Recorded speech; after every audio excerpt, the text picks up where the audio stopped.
A palavra hoje, o título é Vendo Além das Nuvens. Salmo 108:4 diz: porque a tua benignidade se eleva acima dos céus, e a tua verdade ultrapassa as mais altas nuvens. Leia comigo mais uma vez, por favor. Porque a tua benignidade se eleva acima dos céus, e a tua verdade ultrapassa as mais altas nuvens. Amados, geralmente é comum isso ao ser humano, estar ligado ao que se vê, ao que está ao nosso alcance, ao que se pode tocar. Só que a vida com Deus, como a gente já disse aqui nos cânticos, é um chamado a crer, é um chamado a ter uma vida de fé. Há vários textos na Bíblia que nos motivam para isso. Esse ano o nosso tema é um tema que lembra muito a questão agrícola, que é colheita, e nós sabemos que tem textos na palavra que nos ensina que se o agricultor ficar olhando para as nuvens, ele nunca vai plantar. Então o que é que significa isso? É que o plantar, o entrar num processo produtivo de bênçãos, é algo que deve acontecer por fé e não pelo que se vê. Amém, queridos? Hebreus 11:1 diz: ora, a fé é o firme fundamento das coisas que se esperam e a prova das coisas que se não veem. Ou seja, quando a gente vê o texto acima, ele nos lembra que as coisas relacionadas a Deus ultrapassam as nuvens, ultrapassam o visível. Nós sabemos que para o agricultor, as nuvens muitas vezes é o significado de bênção, ou seja, vai chover, amém?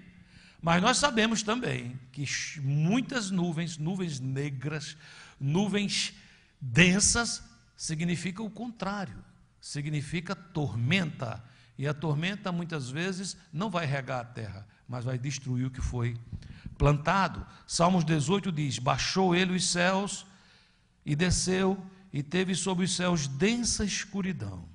Das trevas fez um manto em que se ocultou, escuridade de águas e espessas nuvens dos céus eram seu pavilhão. Trovejou então o Senhor nos céus, o Altíssimo levantou a voz, e houve granizo e brasas de fogo. O que será que o texto quer dizer? Que Deus, que o seu amor, que a sua benignidade, que a sua bênção se encontra além das nuvens. De fato, querido, como a gente já disse aqui, nuvens tem a ver com tudo que é visível, tudo que eu consigo ver. Como o lugar de habitação do Altíssimo, o trono de Deus está acima disso tudo e não é visível, nós temos que entender que muitas vezes o nosso estado de ânimo e, consequentemente, nossas atitudes podem em muito ser influenciadas pelo que vemos. O que é que você está vendo hoje? Talvez seja a primeira grande pergunta que Deus faz a mim e a você. O que é que nós estamos vendo? O que é que você vê diante de você? Oportunidades, problemas, diagnósticos para a sua saúde de bênçãos, ou diagnósticos para a sua saúde que trazem preocupações. Sabe, queridos, é nessa hora que a gente precisa aprender a exercitar a fé. A fé é algo que precisa de ser exercitado. Diga essa palavra, exercitado. É algo que você tem que fazer. Tem que fazer. Tem que exercitar. Você tem que exercer fé para que você seja treinado nessa capacitação. Nós conhecemos muitas histórias bíblicas. Nós lembramos, por exemplo, de Isaías, que a Bíblia dá como um exemplo de homem de fé, um homem que orava, né? Tiago diz que ele orou insistentemente para que não chovesse, e não choveu. E depois orou insistentemente para que chovesse, e choveu. Então, quando a gente entende isso, faziam 3 anos e 6 meses que não chovia, e Deus o move para que ele intercedesse, né? O que é intercessão? Intercessão é orar para que seja trazido à existência o que não existe. Diga assim, intercessão É orar para que seja trazido à existência o que não existe. Orar pelo que existe não é intercessão. Eu posso orar pela minha esposa, e ela existe, graças a Deus. Mas eu oro abençoando, eu oro agradecendo, eu oro pela vida dela. Amém? Mas se falta algo a ela, se ela me pede oração porque está faltando alguma coisa, essa oração que eu devo fazer tem que ser uma oração intercessória. É uma oração que é para trazer à existência o que não existe. 1 Reis 18, a gente vê um exemplo disso. Versículo 41. Então disse Elias a Acabe: sobe, come e bebe, porque já se ouve ruído de abundante chuva. O que foi que Elias falou com o rei Acabe? Ele anunciou. Ele foi o garoto do tempo, conhece o Weather Channel? Ele estava inaugurando aqui. Ele disse: olha só, querido rei, eu quero que você suba, coma, beba, porque se ouve ruído de quê? De abundante chuva. Veja o que acontece a seguir. O rei obedece. Subiu Acabe a comer e a beber. Elias, porém, subiu ao cimo, ou ao cume do Monte Carmelo, e, encurvado para a terra, meteu o rosto entre os joelhos e disse ao seu moço: sobe e olha para o lado do mar. Ele subiu, olhou e disse: não há nada. Então lhe disse Elias: volta. E assim por 7 vezes. Veja que coisa engraçada, que coisa interessante. Elias diz ao rei: sobe, come, bebe, porque já se ouve ruído de abundante chuva. E então, quando o rei sobe para fazer o que ele está dizendo, ele sobe o monte. E ele sobe o monte, ele se coloca, se prostra em terra, e ele começa a clamar a Deus. E ele está pedindo a Deus o quê? Chuva. Mas por que ele está pedindo chuva, se ele já disse a Acabe que se ouvia um ruído, um barulho de abundante chuva? Porque isso é oração intercessória. É aquela oração que você profetiza e agora você vai lutar. Diga assim: eu profetizo e agora eu vou lutar. E a luta não é carnal. A luta não é de fazer a dança da chuva, não tem nada disso. A luta é espiritual, porque as armas da nossa milícia não são carnais, mas são poderosas em Deus. Amém, queridos? Então veja bem, ele foi e voltou e dizia: não estou vendo nada, não estou vendo nada. E Elias continuava orando. Versículo 44, a 7ª vez disse: eis que se levanta do mar uma nuvem pequena, diga pequena, como a palma da mão do homem. Então disse ele: sobe e dize a Acabe: aparelha o teu carro e desce, para que a chuva não te detenha. Nós podemos entender o seguinte: Elias é um exagerado, né? Tem muita gente que diz assim: meu Deus do céu, os pastores têm um certo exagero, né? Porque a gente chega numa igreja, tem umas 400 pessoas assistindo a gente, a pessoa diz: quantas pessoas tinha lá? Diz: rapaz, eu acho que era para mais de 1000, né? O pastor tem essa coisa, a pessoa diz: não, o pastor exagera. Mas sabe o que diz? É porque a gente sempre acredita que 400 pessoas que assistem uma pregação, elas têm a capacidade de contar para mais uma, contar para mais duas. Você está pregando para 400 pregadores. Hoje eu estou pregando aqui para milhares de pregadores. Essa pregação vai ser pregada pelo mundo todo. Amém? Você diz: que exagero, pastor. Não, queridos, isso é ver além das nuvens. Vê além das nuvens. E ele manda lá de maneira exagerada. O moço só fez dizer que tinha visto uma nuvem do tamanho da mão de um homem. Você acha que isso é muita coisa no céu? Ele disse: uma nuvem, sim, do tamanho da mão de um homem, sim. Diga ao rei que corra. Corra, ele não vai conseguir chegar nem em casa de tanta chuva. Aí veja o que acontece no versículo 45. Dentro, em pouco, os céus se enegreceram com nuvens e vento, e caiu o quê?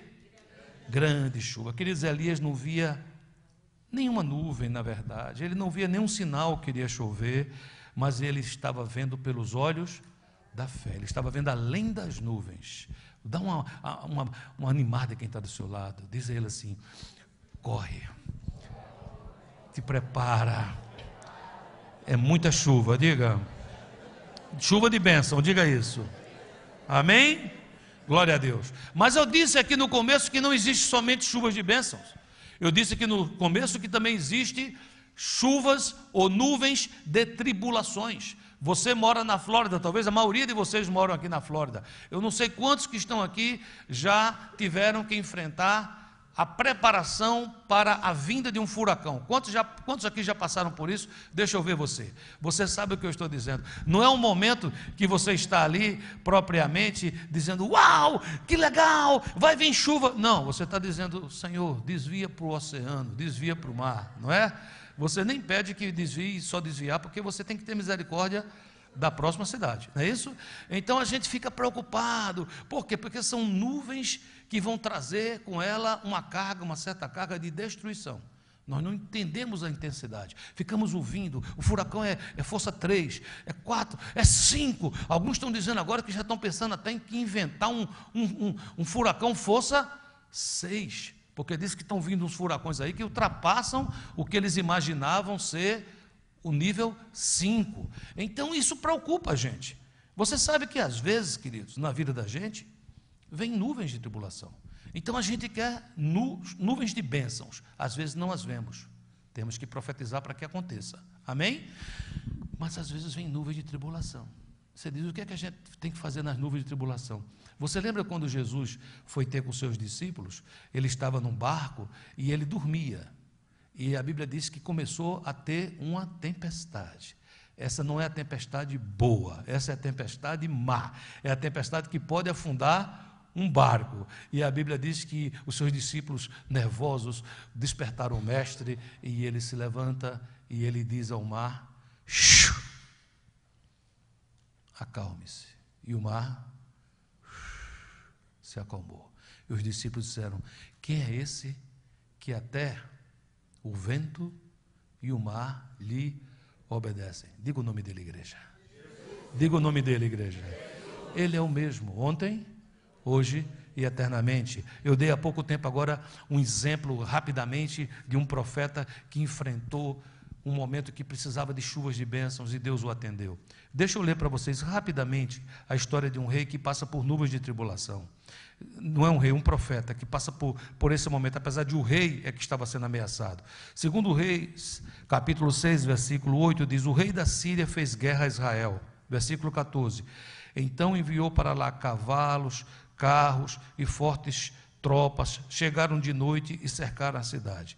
Tendo se levantado muito cedo o moço do homem de Deus e saído, eis que tropas e cavalos e carros haviam cercado a cidade. Então o seu moço lhe disse: ai, meu senhor, que faremos? Esse homem de Deus aqui se chama Eliseu. Ele era o profeta que estava avisando ao rei de Israel. Ele estava dizendo: olhe, o rei da Síria vai lhe atacar por tal lugar. E ele se preparava e vencia aquela etapa. E assim por diante, até que informaram ao rei da Síria que o problema era Eliseu. Eliseu era o problema. Eliseu era o problema porque Eliseu era um profeta de Deus.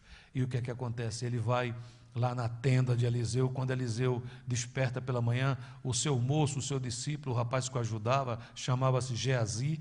Esse rapaz se levanta naquela levantada matinal, vai lá fora para dar uma espreguiçada. Quando ele olha, ele quase morre do coração. Ele encontra cavalos, carruagens, cavaleiros cercando. Ora, só um profetinha com um ajudante e aquela multidão toda. O que é que ele diz? Ele olha assim e diz: estamos fritos. Acabou, não tem mais para onde. E ele comunica isso ao profeta. Você já teve alguma notícia assim? Que alguém chegou para você e disse assim: olha, não tem jeito, não há remédio, não há solução. Acho que a coisa que o diabo mais gosta de dizer ao povo de Deus é chegar no ouvido de alguém e dizer assim: acabou. Mas eu estou convencido que o que Deus mais ama nesse momento é dizer assim: meu filho, não acabou, está apenas começando. Aleluia. E sabe, queridos, versículo 16, Elias responde ao moço: não temas, não temas. Diga quem está do seu lado, diga: não temas. Por que não devo temer? Porque mais são os que estão conosco do que os que estão com eles. O que é que Eliseu estava vendo que aquele moço não via? Aquele moço estava vendo as nuvens, e Eliseu estava vendo além das nuvens. O que é que você está vendo hoje, igreja? Você está vendo as nuvens de tribulações, ou onde você precisaria das nuvens de bênçãos, você vê céu azulado, sem nenhuma chuva. O que é que você está vendo? Versículo 17, orou Eliseu e disse, Senhor, peço-te que lhe abras os olhos para que veja. O Senhor abriu os olhos do moço, e ele viu que o monte estava cheio de cavalos e carros de quê? De fogo aonde? Em redor de Eliseu. Nas horas mais difíceis, nós precisamos entender que Deus já provisionou cavalos, carros de fogo para ficar ao nosso redor. Quando fortalezas se levantam contra você, contra a sua vida, contra a sua casa, você precisa crer nisso. Como é que eu posso fazer isso, pastor? Nós temos que aprender a ver além das nuvens. Nós precisamos aprender a ver além das nuvens. Eu creio que você já entendeu que nuvens tem a ver com as circunstâncias da vida, com as coisas que você está passando hoje, e você pode hoje fazer um exercício de memória e lembrar as coisas que você já passou no passado.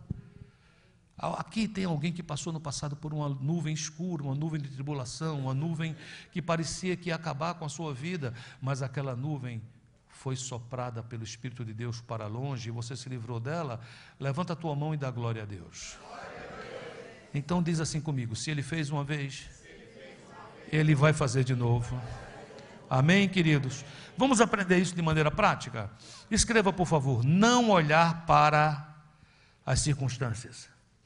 Existem alguns profetas verotestamentários, ou seja, do Velho Testamento, que eles viviam um momento complicado político. Abacuque era um deles, Isaías era outro. Vários profetas, eles vão falar sobre injustiça social, eles vão falar sobre corrupção, eles vão falar sobre momentos que parece que ser bom é ser trouxa, ser bom é ser bobo, ser bom é ser alguém considerado alguém desinteligente, alguém tonto. Por quê? Porque quem está levando vantagem são aqueles que espertamente distorcem a justiça e fazem as coisas do jeito deles. E sabe, queridos, quantas vezes na vida a gente não passa por situações que parece que vai além das nossas forças, mas nunca pense que é porque algo é além da sua força, isso é além da força de Deus. E esse profeta, no fim do seu livro, depois de ele conversar com Deus, depois de ele ter visões, depois de ele ter questionamentos, depois de ele ter revelações, ele praticamente termina o livro dizendo assim, Abacuque 3,17, ainda que a figueira não floresça e nem haja fruto na vide, o produto da oliveira minta, e os campos não produzam mantimento, as ovelhas sejam arrebatadas do aprisco, e nos currais não haja gado. Todavia, diga todavia, eu me alegro no Senhor, exulto no Deus da minha salvação. Ele diz mais, o Senhor Deus é minha fortaleza, e faz os meus pés como os da corça, e me faz andar altaneiramente. Vamos ver um pequeno vídeo. Eu peço a Deus que esse vídeo fale conosco.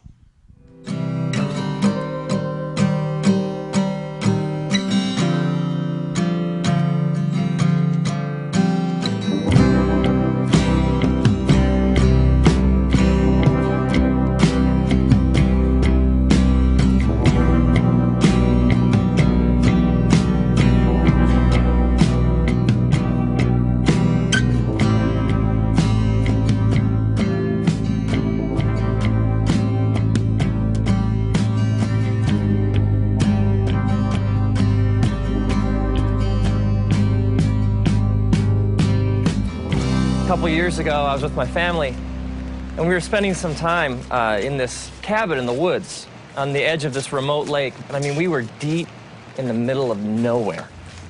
And one morning, my son Trace and I, we woke up and set out to take a walk around the lake. And we get to the other side of the lake, and we're exactly at the halfway point. We're the farthest possible point from the cabin, and we're rounding the bend to head back, and I look up and I notice clouds. And then it starts to rain. At first, there's a drop here and a drop there, and so I put Trace's hood over his head. But what I didn't know was that he pulled it off. And so gradually the drops, they get bigger and bigger, and they fall faster and faster. And in no time, it is pouring.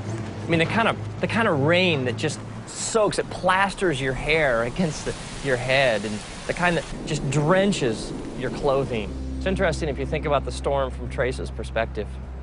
For Trace, the storm is his reality. He sees nothing else.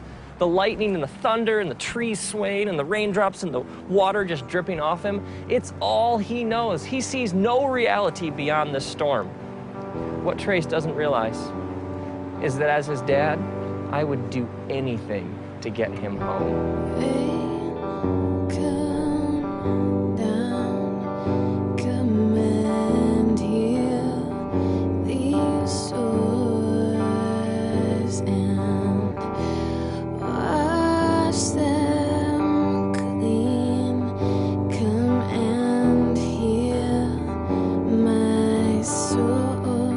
So at this point, Trace is shrieking at the top of his lungs in stereo right behind my head. And I stop, and I kneel down, and I take him out of the pack. And I pull him close to my chest, and I wrap my arms around him, and I hold him so tightly up against my heart. And for the last mile of our walk, the entire time, I bend over and I whisper into his ear over and over again, I love you, buddy. We're gonna make it. Dad knows the way home. We're gonna make it. I love you, buddy.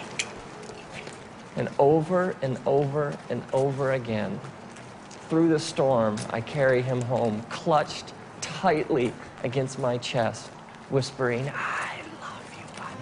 We're gonna make it. Dad knows the way home. We're gonna make it. I love you.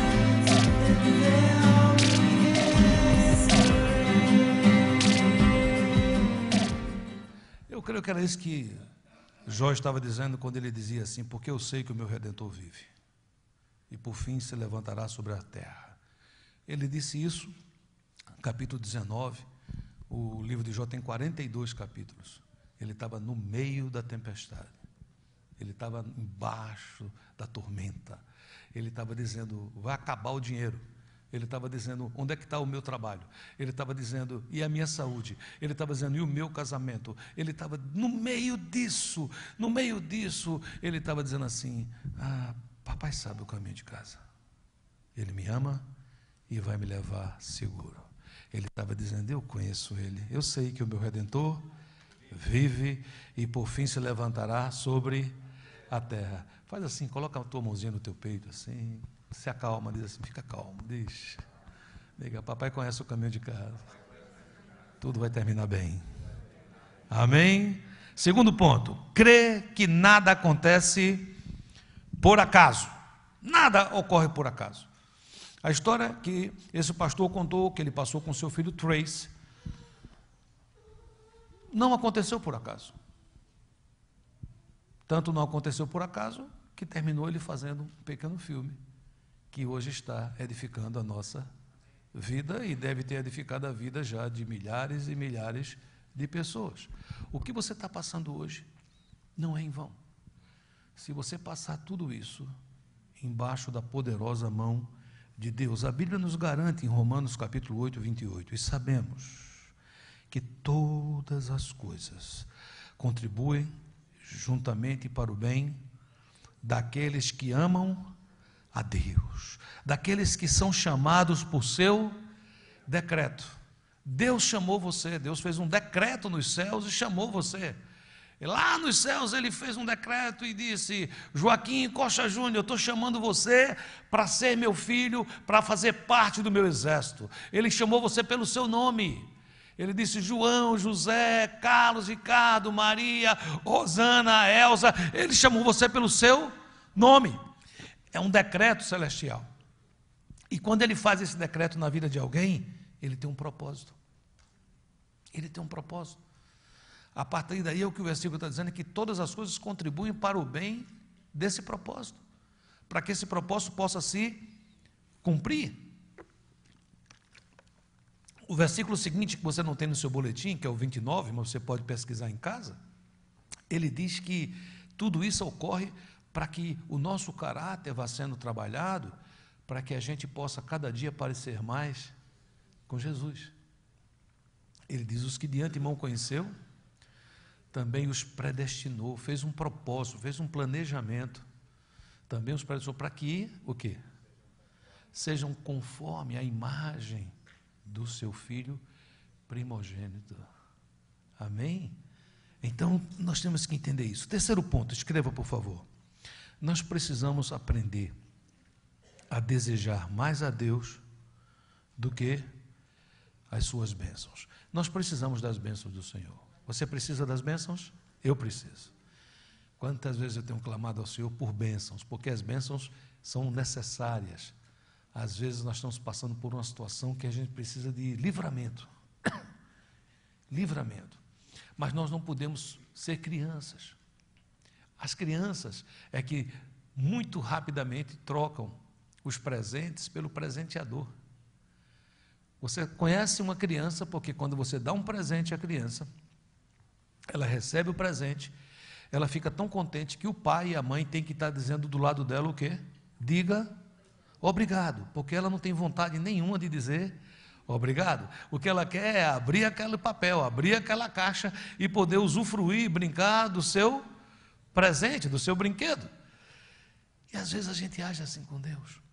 Veja, a gente começa a ter um relacionamento com o Senhor infantil. A gente ora, a gente pede ao Senhor as suas bênçãos, Ele nos abençoa. A Bíblia diz que essa geração tem amado mais a criatura do que o Criador. Isso significa que quando eu começo a amar mais as coisas que Deus me dá do que Deus, isso é uma atitude infantil. A atitude madura é entender que quem me deu foi o Senhor. Eu tenho que amar a fonte.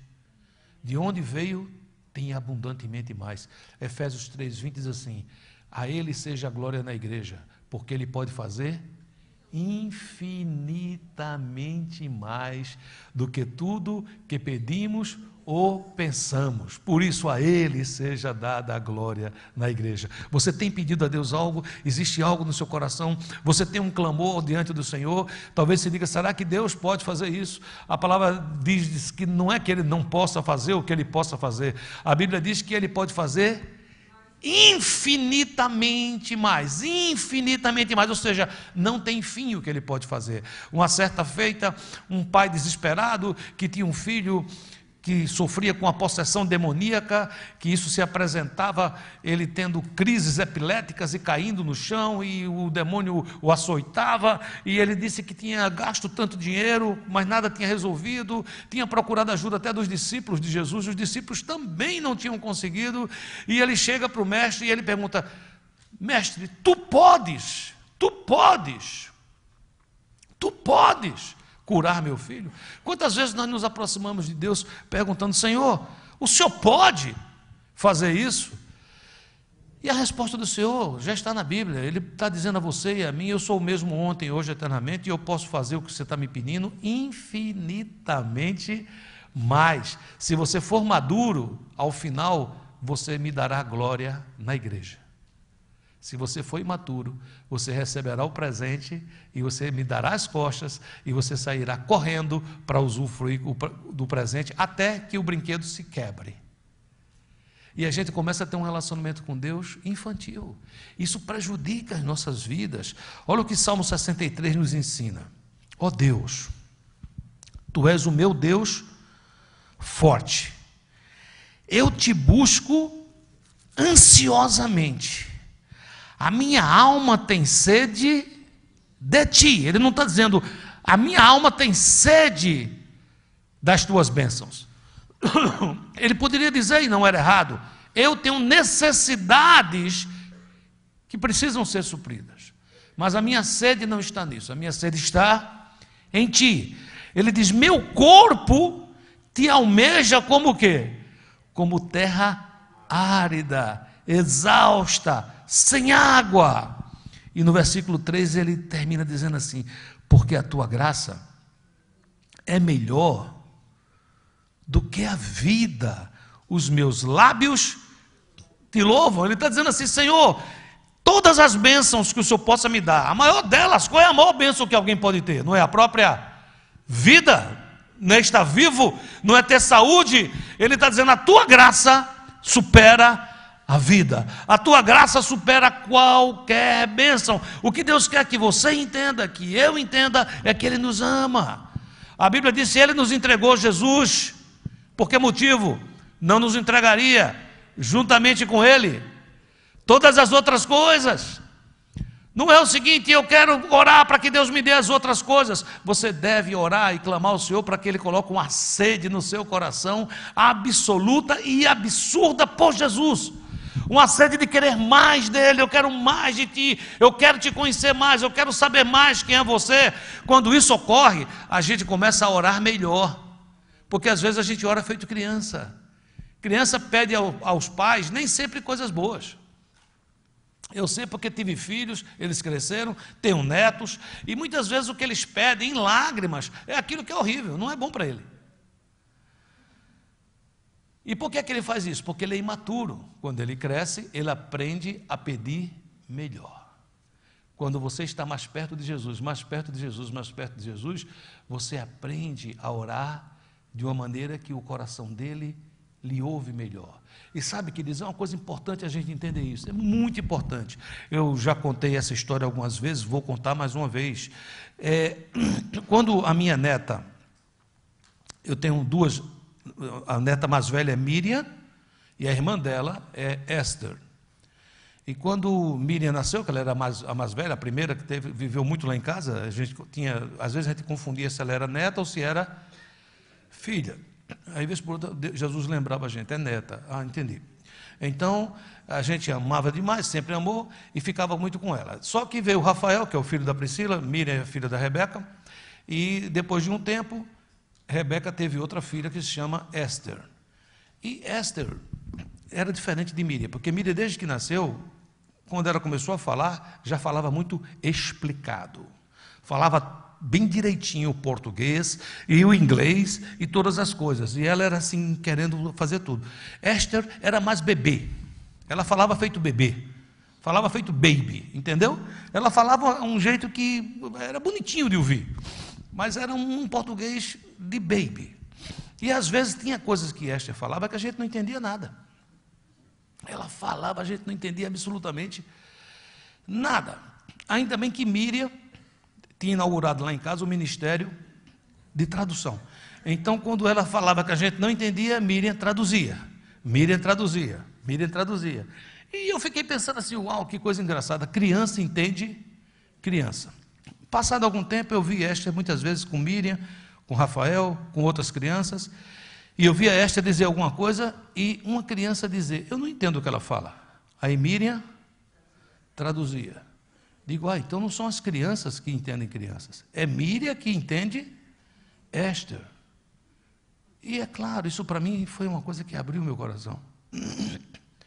Miriam entendia a irmã, porque ela gastava tempo com a irmã. Ela gastava tempo com a irmã. Então, o que ela escutava da irmã, entendia, era fácil dela entender. Eu que não gastava tanto tempo com Esther como Miriam, para eu entender Esther, eu precisava que Miriam traduzisse para mim. Deus falou comigo, porque a Bíblia diz que para os espirituais tudo é espiritual. Se você acha que Deus não está falando com você, eu quero dizer a você que Deus está falando com você. Pode ser que você não esteja entendendo. E você diz, o que é que eu devo fazer? Gaste tempo com Ele. Gaste tempo com Ele. É a única maneira de você poder entender o que ele está falando. Às vezes você entende parte e não entende parte. E você diz, o que é que eu faço quando eu não entendo? É lógico que ele, tão amoroso, vai sempre providenciar um tradutor. Vai sempre providenciar alguém que traduza para você o que é que Deus está falando. Mas se você gastar tempo com ele, você não vai precisar que alguém traduza o que Deus está dizendo, porque você ouvirá diretamente dele. É por isso que o salmista estava dizendo, a minha alma tem sede de ti, eu quero passar tempo contigo. O salmista disse no outro verso, mais vale para mim um dia na tua presença do que 1000 dias longe. Eu quero estar perto de você, porque você é a fonte da alegria, da vida, de todas as coisas que eu preciso. Amém, queridos? Quando eu começo a amar a Deus mais do que as bênçãos, não são nuvens negras ou nuvens de chuva ou nuvens de tormenta que me abalam. Eu conheço Ele, eu sei em quem tenho crido, e eu sei que é poderoso para guardar o meu tesouro até aquele dia. Amém, queridos? 4 ponto, escreva, lembrar que Deus envia seus anjos para nos ajudar. Salmo 91, 11 diz, porque aos seus anjos dará ordem a teu respeito para te guardarem em todos os teus caminhos. Antes que algum teólogo de plantão, escutando a minha mensagem, diga, mas esse texto foi escrito para Jesus. E foi. Esse texto foi escrito para Jesus. Não sei se você lembra que o diabo lembrou isso a ele. Disse a ele, olha, está escrito que aos anjos dará ordem a teu respeito. Se joga daqui de cima, que os anjos vão te segurar. E ele refuta dizendo que não deve se colocar Deus à prova. Você diz, então se esse texto é para Jesus, por que o senhor está falando que esse texto é para mim? Hello? Jesus é o cabeça e nós somos o quê? O corpo. Diga assim, aquilo que é dito para Jesus é dito para nós. Diga, aquilo que vale para o nosso Senhor vale para nós, queridos. Temos que entender isso. Ele foi para a cruz, eu vou para a cruz. Ele ressuscitou, eu ressuscitei. Ele voltará em glória, eu estarei em glória juntamente com Ele. Aquilo que Deus reservou para seu filho, reservou para você também, queridos. Nós somos co-herdeiros juntamente com Cristo. Nós fazemos parte dos herdeiros que vão receber a herança. Amém? Então ele está dizendo que ele dará ordem aos anjos para cuidar de você. Amém? Salmo 34, 7 diz, o anjo do Senhor acampa-se ao redor dos que o temem e os livra. Você pode perguntar, mas os anjos fazem o quê, pastor? A Bíblia nos ensina o serviço dos anjos. Hebreus 1,14, não são todos eles o quê? Espíritos ministradores enviados para serviço a favor dos que hão de herdar a salvação. Então Deus envia anjos para estar com você. Quando eu comecei a entrar nesse país, queridos, eu quero contar um testemunho pessoal. Quando eu comecei a entrar aqui, desde o dia que eu comecei a vir para cá, eu tive dificuldades. Nunca foi fácil, porque havia um movimento espiritual. Deus estava me trazendo para fazer uma grande obra, e o inferno queria me parar. Eu era bem mais jovem, estou falando de 1994, a primeira vez que eu vim para cá, e eu era um empresário, era pastor, mas era um empresário, dono de uma rede de lojas, e eu pedi um visto de turista para vir aqui. Eu passei um tempo aqui com um pastor amigo meu. Na época tinha um passe que a Delta Airlines vendia, que você comprava e você podia entrar nos voos, tantos voos que você quisesse. Era um assento stand-by, você ia depender de ter vaga. Naquele tempo a aviação era outra, era muito fácil de viajar, foi uma experiência interessante. Mas quando eu pedi o meu visto para cá, sendo eu um empresário, eu imaginei que não teria dificuldades de ter o visto, e eu imaginei que me dariam um visto normal. O que aconteceu foi que eles me deram um visto para 30 dias, com direito a uma entrada. Uma vez que eu entrasse, quando eu saísse, o visto não seria mais válido. Está entendendo o que eu estou dizendo? Então, até que quando eu entrei aqui, a gente foi, eu e o pastor Armando Bispo, nós viajamos esse país quase todo. A gente teve um certo momento que a gente estava perto do Canadá, e nós fomos visitar Niagara Falls, e tinha um amigo pastor nosso do outro lado, e a gente teve vontade de ir lá, mas eu me lembrei da história do visto, e eu fui até a imigração e mostrei, ele falou, se você sair, você não pode usar mais esse visto para entrar, você vai ter que ir no consulado pedir um outro visto. Sempre teve dificuldades, sempre. Quando isso passou, entrou uma lei que o Brasil só dava visto para 3 meses, e eu tinha que vir muito aqui, então eu vivia no consulado em Recife para tirar visto.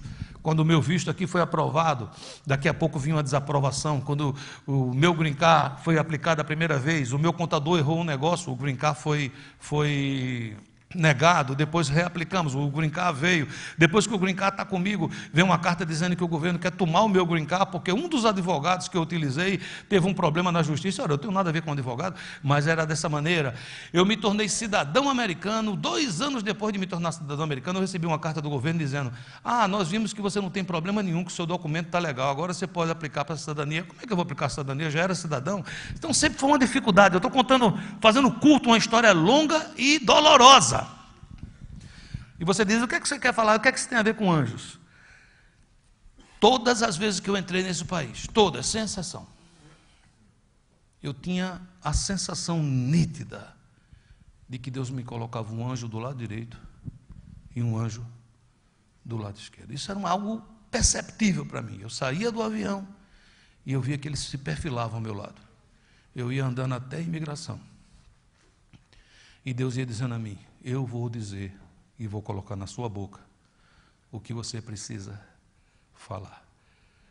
Quando eu apliquei para o green card que foi aprovado, eu passei um tempo utilizando uma permissão de viagem. E nesse tempo eles me mandavam para a salinha todas as vezes. Todas as vezes. Todas as vezes. E todas as vezes era do jeito que eu estou dizendo a você. Eu ia andando e eu sentia 2 anjos do Senhor que estavam andando comigo. Existem anjos que Deus está mandando andar com você. Você não está sozinho. Amém, queridos? Anima quem está do seu lado, diga, você não está sozinho. 5º ponto, aprender a trazer à existência o que não existe. Romanos 4,17b diz, o Deus que vivifica os mortos e chama à existência as coisas que não existem. Diga comigo, Deus que vivifica os mortos e que traz, que chama à existência as coisas que não existem. Esse é o Deus que você serve.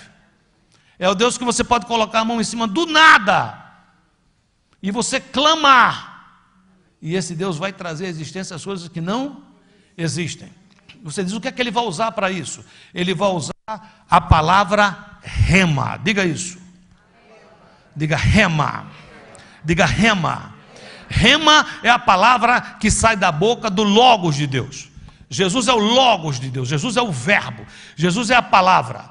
E a palavra que sai da sua boca é a palavra rema.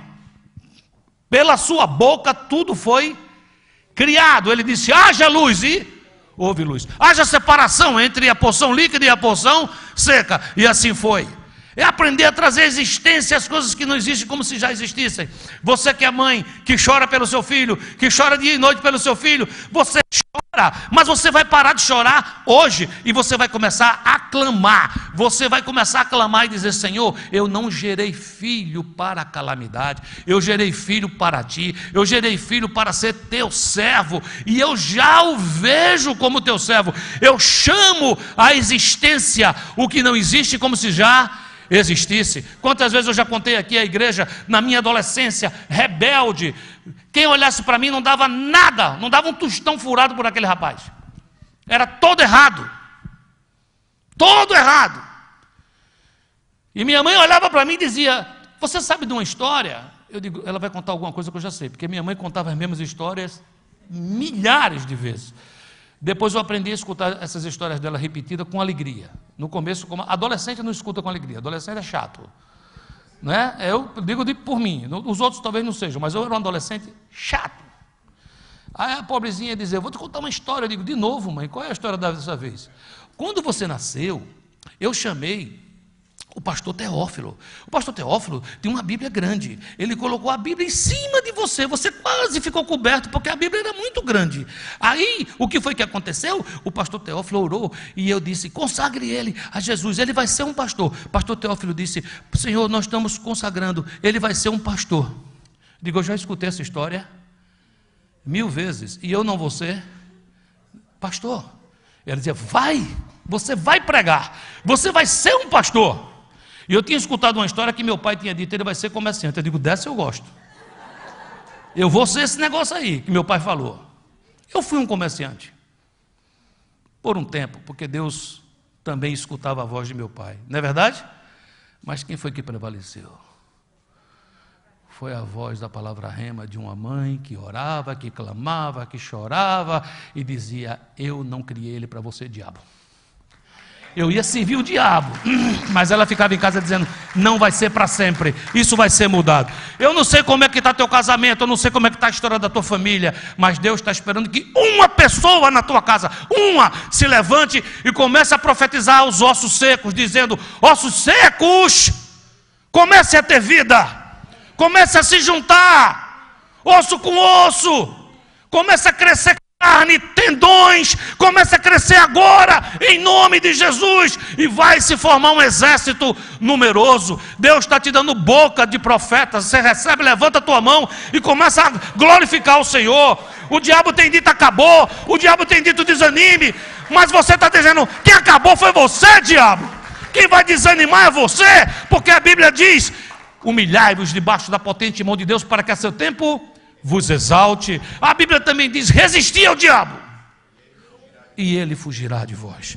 Amém, queridos? Quando eu aprendo a trazer à existência o que não existe, o que eu estou fazendo é estabelecendo o trono de Deus. Não é porque eu estou fazendo algo porque é bom para mim. Claro que é bom para mim, a presença de Deus é boa, a bênção do Senhor enriquece, com ela não acrescenta dores, mas principalmente o que eu estou fazendo é estabelecendo o trono de Deus naquele lugar. Quando minha mãe clamava: eu quero que ele se levante, eu quero que ele seja um pastor, ela não estava dizendo: isso não, eu estou pedindo só porque é bom para mim, porque era bom para ela, mas ela estava dizendo: eu quero que o teu trono seja estabelecido na vida dele, e eu quero que ele seja utilizado pelo Senhor para pregar a muitas nações. Quando minha mãe estava velhinha, antes dela ir para papai, eu a visitava sempre que podia. De 2011 até 2016 eu viajei muito. E toda vez que eu ia ao Brasil, não importava o lugar do Brasil que eu fosse, eu sempre dava um jeito de correr até Natal e ficar com ela 2, 3 dias. E eu me lembro que uma vez ela dizia: puxa, eu tenho tanta saudade de você, queria que você ficasse mais tempo aqui comigo. Aí um dia ela sorriu, mamãe era muito engraçada, ela disse assim: mas eu sou a culpada disso, né?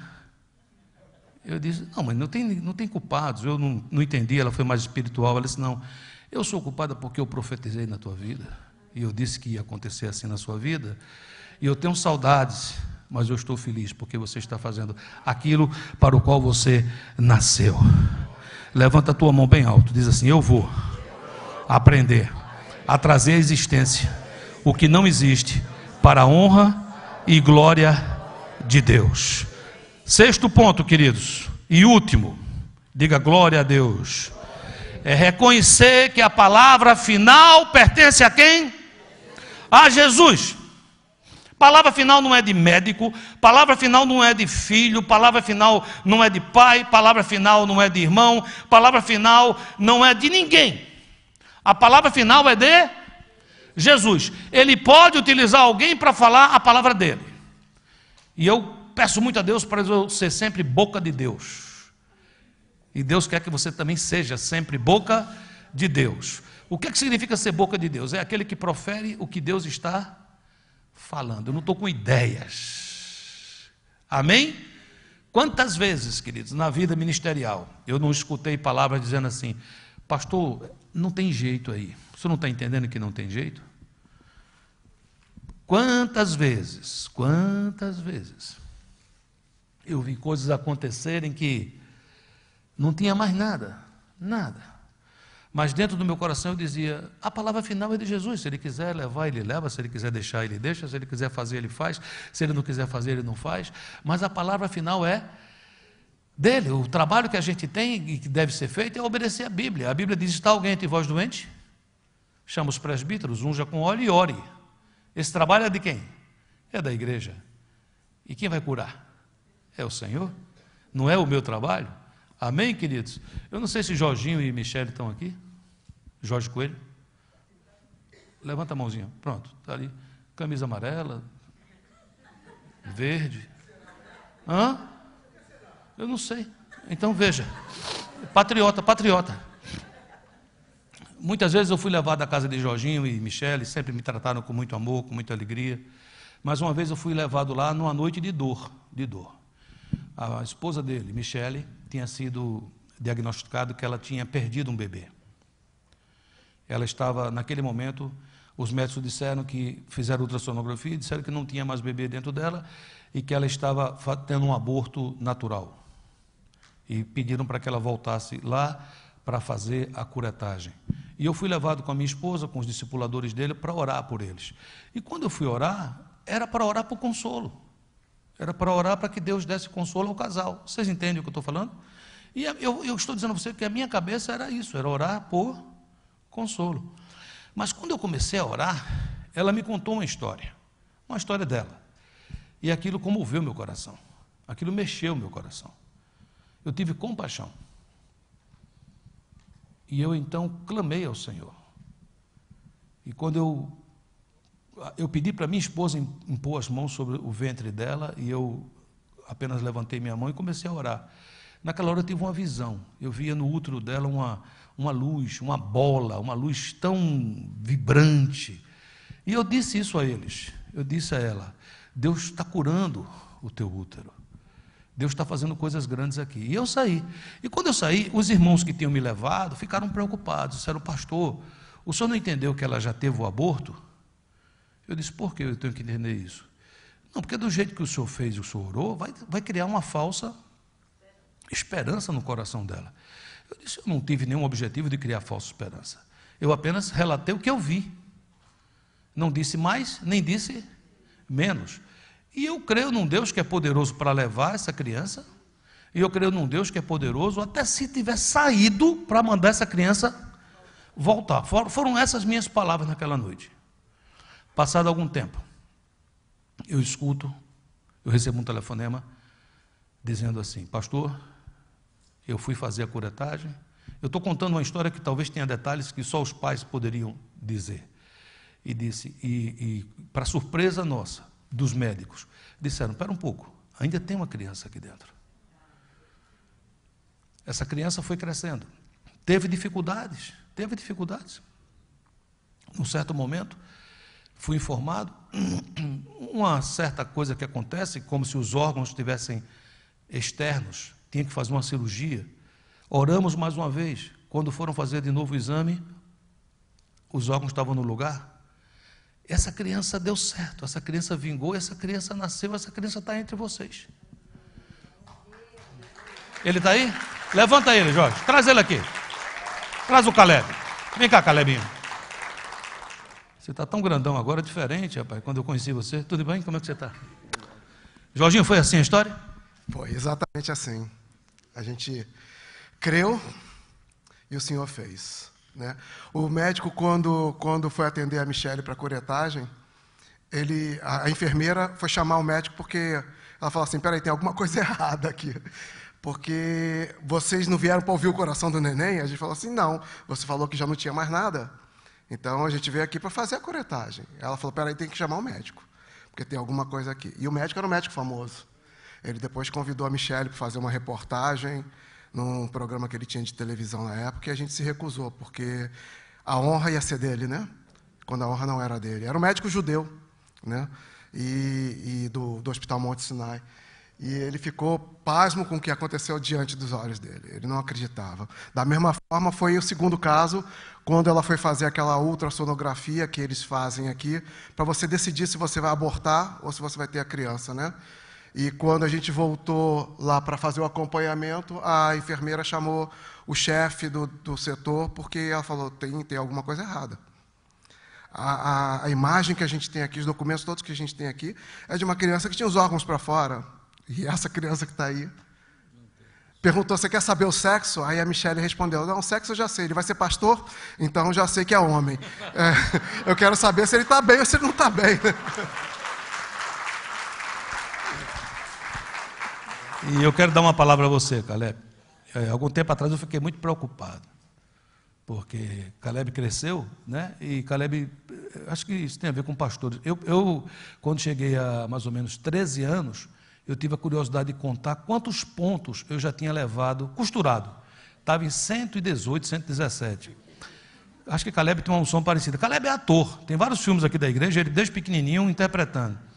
E Caleb estava aqui na comunidade e ele foi subir aí num negócio e o teto cedeu, Caleb caiu. Foi assim, não foi? Eu fiquei preocupado na hora. Aí Deus falou assim, não se preocupa não. Naquele dia, o diabo atentou contra a tua vida, porque ele vai tentar outras vezes. Mas o que o seu pai disse aqui, que sua mãe disse, eu quero dizer a você, Deus tem um propósito para a sua vida. Foi Deus que disse que você viria. Foi Deus que trouxe você à existência, porque Ele tem um propósito para você. Amém? Senhor, eu quero te agradecer pela vida de Caleb, a vida do Jorge, Michele, a família, Senhor, Ian. E eu quero pedir que o Senhor esteja derramando sobre eles da tua unção. E como nós estamos dizendo aqui, nós estamos reconhecendo tudo que nós estamos falando aqui. A oração que foi feita, o que nós fizemos, todos nós ficamos espantados, assombrados, porque o Senhor fez. O Senhor usou homens fracos, imperfeitos, para fazer uma oração, mas o Senhor fez. E nós queremos dizer, Caleb é teu e te pertence, em nome de Jesus. Dá um beijo aqui. Deus te abençoe. Amém.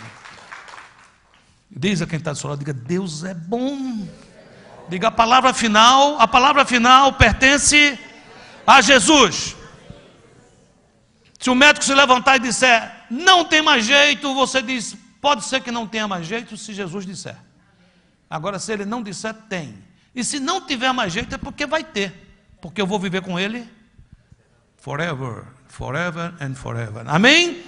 Efésios 1 diz, versículo 20, o qual exerceu ele em Cristo, ressuscitando-o dentre os mortos e fazendo-o sentar à sua direita nos lugares celestiais. O seu Deus vive, você não serve um Deus morto, ele está vivo, ressurreto, e ele está sentado à direita do Pai nos lugares celestiais. Veja onde ele está, você está comigo? Ele está acima, diga muito acima, diga, de todo principado e potestade e poder e domínio. Ele está acima de tudo isso. E ele também está acima de todo nome que se possa referir. Pensa no nome, igreja. Qualquer nome, ele está acima. Pensa no nome de uma enfermidade. Qualquer nome de uma enfermidade, ele está acima do nome dessa enfermidade.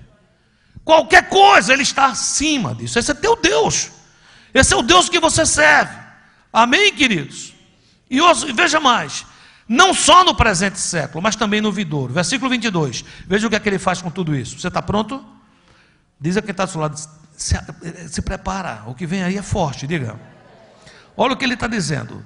Todo esse poder, e pôs todas as coisas debaixo dos pés, e para ser o cabeça sobre todas as coisas, o que foi que ele fez? Ele deu à igreja. Ele deu a você, igreja. Ele deu a você esse lugar. Você está sentada juntamente com ele nos lugares celestiais. É lá que você está. Não, pastor, estou passando por uma luta. Não, você não está passando essa luta. Você está sentado lá. Você está temporariamente embaixo dessa nuvem, mas o seu coração deve estar sentado com ele nos lugares celestiais.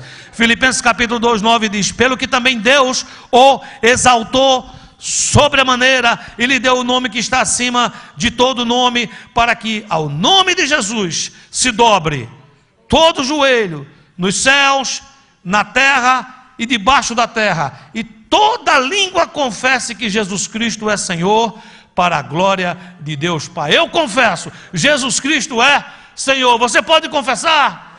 Fica de pé onde você está, levanta tuas mãos e começa a confessar, de Jesus Cristo é Senhor, para a glória de Deus Pai.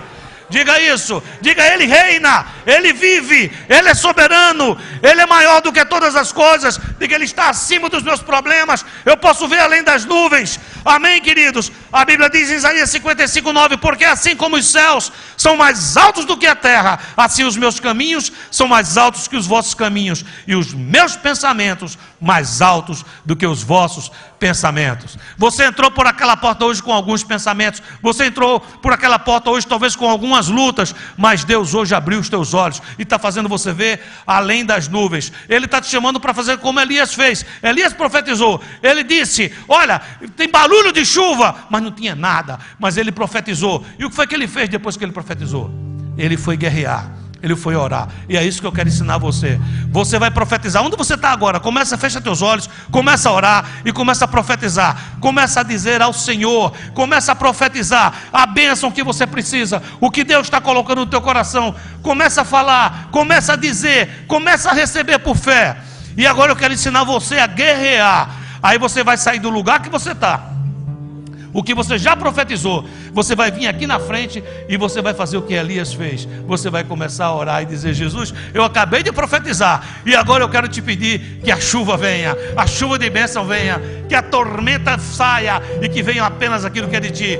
Então vem para cá, eu quero orar por você. Se Deus tem tocado no teu coração, se você entrou nesse propósito de guerrear, nós fomos chamados para ver pelos olhos da fé. E cada um que está aqui, meu Deus, tem uma oração no seu coração. Tem gente aqui pedindo por filhos, tem gente pedindo por cônjuge, tem gente pedindo, Senhor, pelo ministério, tem gente pedindo por fogo, fogo santo para queimar, fogo santo para batizar, fogo santo para avivar. E eu quero dizer, Senhor, que aqui são guerreiros e guerreiras que se levantam nesse momento. Vícios estão caindo por terra, vícios estão caindo por terra. O Senhor está quebrando agora correntes de vícios em nome de Jesus de Nazaré. Ó Deus amado, agora a tua palavra entra em cada ouvido, a tua palavra entra em cada ouvido, e a tua palavra diz: a última palavra me pertence, a última palavra me pertence, porque o Senhor venceu a morte, o Senhor ressuscitou. Fala com cada um, enche agora, derrama da tua unção, derrama da tua unção. Agora, Senhor, mais e mais e mais e mais. Diga: eu recebo em nome de Jesus. Eu sou um guerreiro, uma guerreira de Jesus. Eu não vou retroceder, eu me levanto vencendo para vencer, em nome de Jesus de Nazaré, em nome de Jesus de Nazaré. Levanta as tuas mãos, se volta para alguém que está do teu lado, impõe as tuas mãos, começa a profetizar bênção, começa a profetizar céu aberto, em nome de Jesus, em nome de Jesus, em nome de Jesus. Profetiza, profetiza, profetiza, profetiza, homem, filho do homem, profetiza, filho do homem, profetiza, vale de ossos secos. Agora comece a restaurar, comece a dar vida, em nome de Jesus, em nome de Jesus. Jorge Coelho, eu vou te chamar mais uma vez, porque você recebeu a bênção na sua casa. Temos um irmão aqui passando por batalhas. Nós vamos orar junto, mas eu vou pedir que você ore. Ô Senhor, Tu és aquele que fez ontem, faz hoje e vai fazer sempre, Senhor. Nós sabemos que não temos nenhum poder, Senhor, não temos nenhum controle sobre nossas vidas, sobre nossas situações, Senhor, mas o Senhor tem, Pai amado, em nome de Jesus, Senhor, como o Senhor fez através da vida da Michele, cuidando do Caleb, Senhor.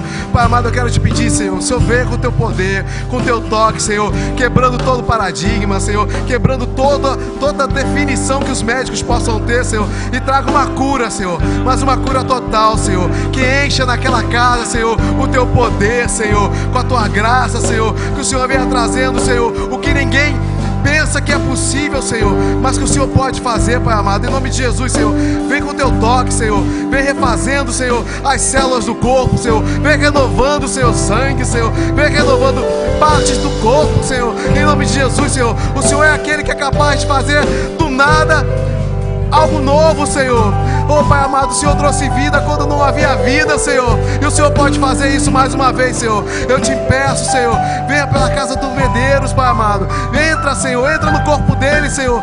E faz, Pai amado, transforma ele, Pai amado, num instrumento seu, Senhor, para que ele continue declarando o que o Senhor tem feito, Pai amado, por onde ele passar, Senhor. Oh, Pai amado, nós queremos que esse homem seja conhecido, Senhor, como aquele que é uma prova viva, Senhor, dos teus milagres, do teu poder, Pai amado. Onde ninguém crê, Senhor, que ele leve crença, Senhor. Onde ninguém vê, Senhor, que ele leve visão, Senhor. Onde ele tocar, Senhor, que nasça vida, Senhor, porque o Senhor fez através da vida dele, Senhor. Nós cremos, Senhor, que o Senhor é poderoso para fazer infinitamente mais do que nós pedimos e pensamos, Senhor. Nós cremos e sabemos, Senhor, não há ninguém, Senhor, nem há ninguém, Senhor, que possa impedir o teu agir, Pai amado. Quando o Senhor declara a vida é feita, Senhor, ainda que a gente não consiga ver, Pai amado. Em nome de Jesus, Senhor, vem com o teu poder, porque nós queremos um dia estar aqui, Senhor, para louvar e para declarar o que o Senhor fez, Pai amado, porque nós cremos, Senhor, nós cremos que o Senhor faz, Senhor,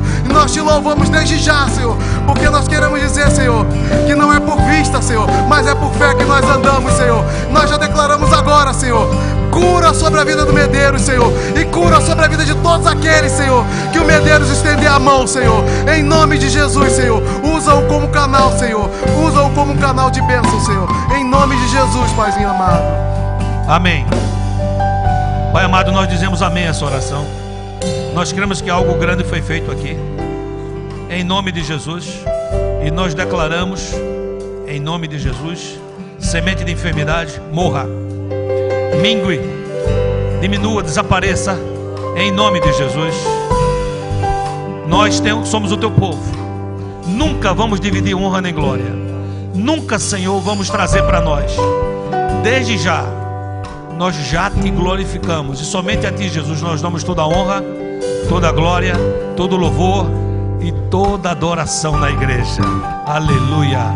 Feito está. E o povo de Deus diz: glória a Deus. Glória a Deus. Medeiros,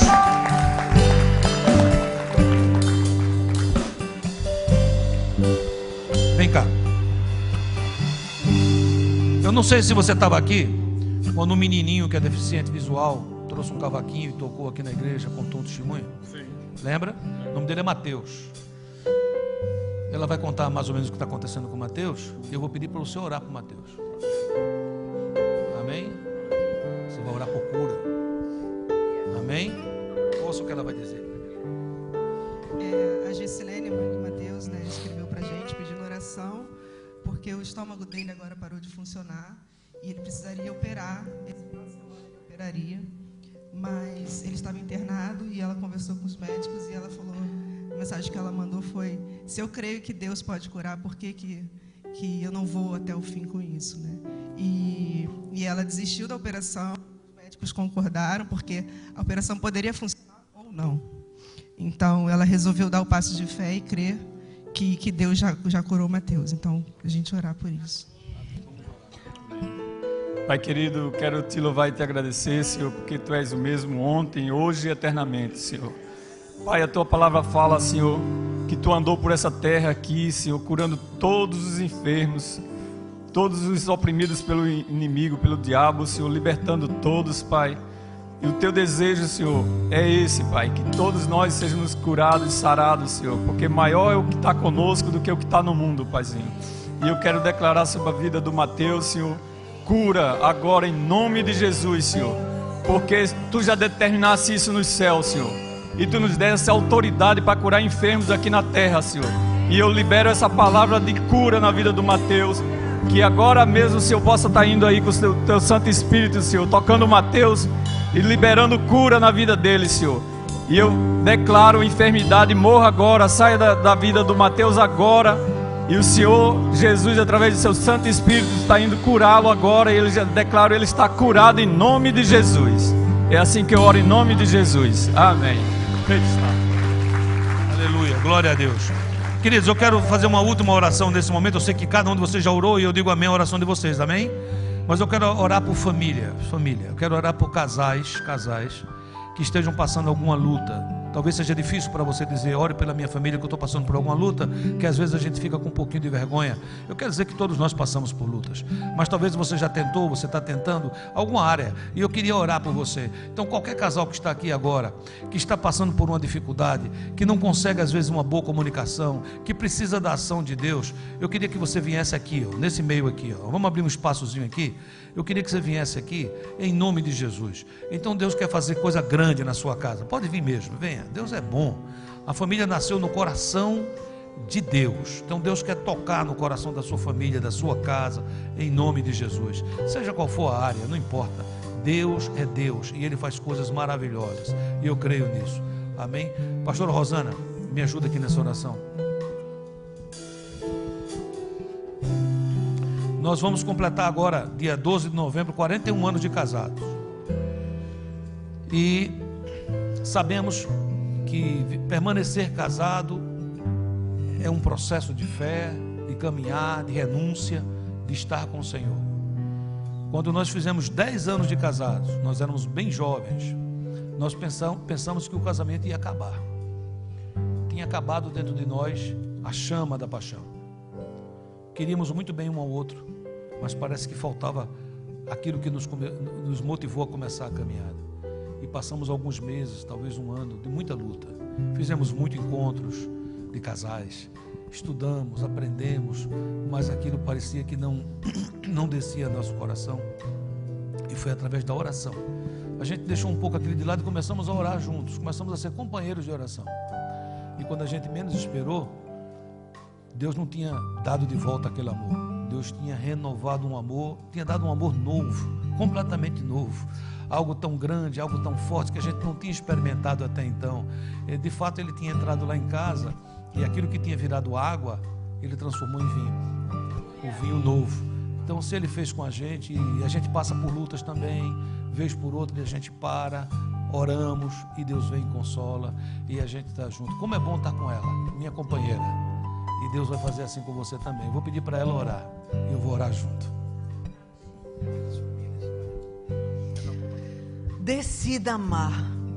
Decidir amar é fundamental para a gente tratar nosso coração e nosso casamento. Parece que quando a gente decide amar, a gente perde ou fica bobo. Mas sabe uma coisa? O amor, ele perdoa, ele trata a multidão de pecados. E ele é muito mais poderoso do que qualquer outra coisa. E o Senhor nos ensinou a amar quando Ele deu seu Filho por nós. Vamos aprender a dar um ao outro e deixar que o Senhor nos recompense por isso. Não que as outras pessoas reconheçam, nem tão pouco o seu cônjuge, que muitas vezes nem vai notar, mas Deus vai ver. E Ele vai entrar com um poder tão sobrenatural que você vai ver coisas mudarem que você jamais imaginou que mudaria. Mas alguém em casa precisa decidir amar. Senhor, aqui estão meus irmãos passando por lutas, Senhor, nos seus relacionamentos, e o Senhor sabe quanto é difícil esse caminho, porque na Tua palavra o Senhor falou sobre várias situações e que a mais difícil delas era o caminho do homem com uma mulher, com sua companheira. Por isso eu quero te pedir uma unção especial de amor profundo no coração dos meus irmãos, um amor inexplicável, para que fique bem claro que Ele veio de Ti, Senhor. Mas eu sei que Ele começa quando a gente decide amar. Quando a gente decide amar com o amor que está na Tua palavra, Senhor. E aí a gente abre um caminho para que o Senhor possa trazer restauração e renovo para os nossos relacionamentos. Senhor, quantas vezes o inimigo intentou contra as nossas casas, contra os nossos filhos, começando no nosso relacionamento, que é a base daquela casa. Então eu quero clamar e suplicar ao Senhor que o Senhor mande anjos para esse lugar. Que o Senhor abra os ouvidos espirituais do Teu povo, para que possamos ouvir a Tua voz na hora, Senhor, onde o inimigo estará investindo para separar essa família. Que a Tua voz seja ouvida de uma maneira tão alta nos nossos ouvidos, Senhor, que a gente não siga outra voz, apenas aquela que vem do trono, aquela que restaura, que renova, que faz todas as coisas serem transformadas e aquela casa ser um instrumento da glória de Deus, Senhor. Que seja assim nos nossos relacionamentos. Cura, Senhor, os relacionamentos emocionais, os físicos até, Senhor, para que haja um renovo nesses casamentos, Senhor. Nós abençoamos a cada família no poder do nome de Jesus. Amém. Amém. Levanta a sua mão, diga assim: eu e a minha casa serviremos ao Senhor. A minha casa é casa de oração, casa de bênção. Nela tem um Senhor e o seu nome se chama Yeshua HaMashiach, Jesus Cristo. É nesse lugar que eu vivo, que a minha família está, para a honra e glória do Senhor Jesus. Glória a Deus, guerreiros. Aleluia.